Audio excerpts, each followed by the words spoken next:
that is profound. Please welcome another valedictorian, Clem Witherall.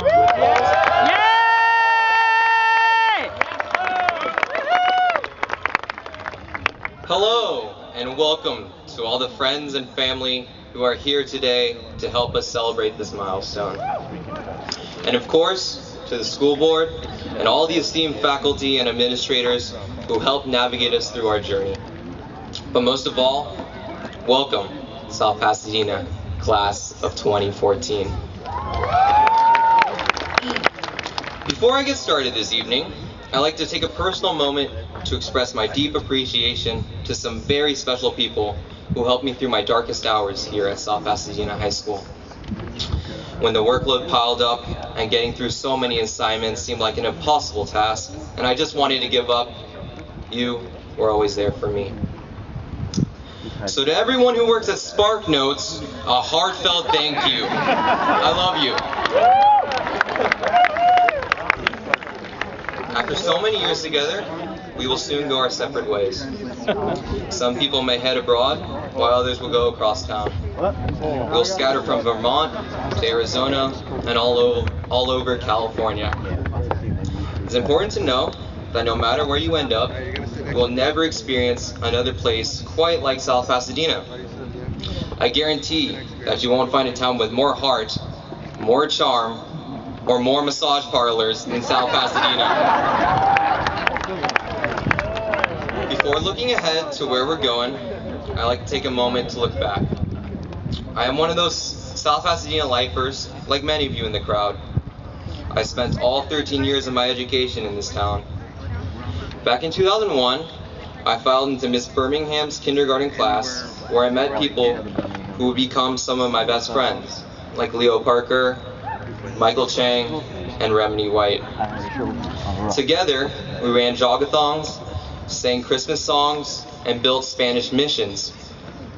Or should I say, we watched our parents build those missions.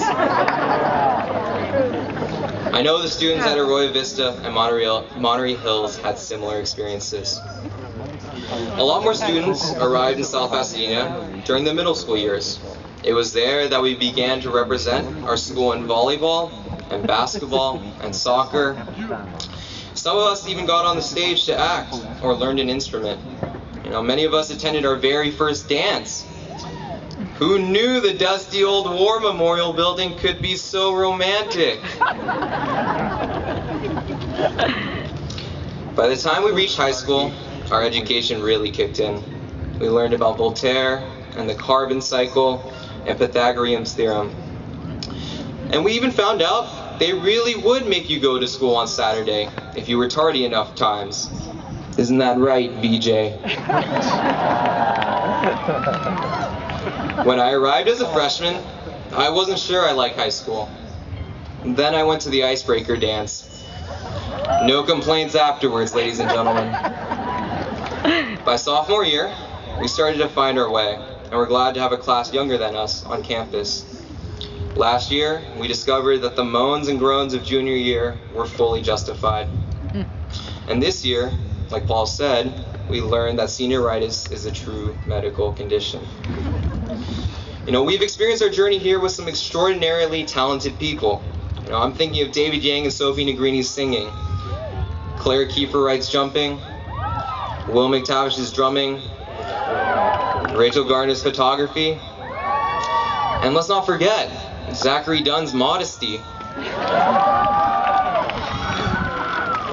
But it was the ordinary things, not extraordinary, that made high school so memorable. The friends who got us through breakups and makeups, the classmates who helped us celebrate an A or pumped us up after a D, the teammates or bandmates who shared bus rides and jokes, the pals who we enjoyed a warm cookie with at brunch or an ice cream with at lunch, the buddies who backed us up on Twitter and who laughed and cried with us on the Tiger patio. In the past few months, I've heard some exasperated voices eager to bolt from the comfy confines of South Pasadena. I get it. A moon singing into calculus tests will do that to you. But to be honest, I think most of us have been wishing that these last few weeks would pass slower, not faster. As we look ahead, it's going to be interesting to see what becomes of the class of 2014. Some of us may go on to be doctors, or plumbers, or politicians, or teachers.